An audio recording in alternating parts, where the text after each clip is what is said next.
Cak menu sud jari bukan menu sagak nak royak ni. Hak mana anak perantau duk kapur lagi. Ataupun ikutlah bukan anak perantau ko, warga Bacok, warga Kota Baru tu nak cari set combo paling bajet. Ni set combo ni sawak. Kita bagi set combo meme berbaloi dengan harga 790 je daripada harga saja 1200. So si awak dah jimat banyak dah situ deh. Untuk katil ni pula si awak boleh pilih nak warna gapo. Kalau nak pilih warna tu gak kena tunggu, kena tapah dulu bukan bagi ready stok si awak.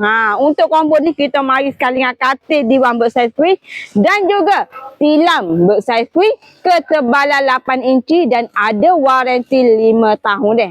Jangan rusing si awak. Hak ni nak beli online pun boleh, nak walk in pun boleh. Kalau duk puas hati walk in. Kalau nak rasa logat tu dia nak mari kedai ke gapo ke, beli online, kontak saja nombor admin. Kalau nak walk in terus ke Perbacok sepertinya Prabuk nombor 1 di Bacok deh. Apa-apa Roger je admin, jumpa kat di sini. Tak ingat? Allah tak ingat boleh. Beli set combo 790 ni si awak. Dapat gapo? Si awak akan dapat free set cadar. Set cadar. Cadar tu ada belakang lah.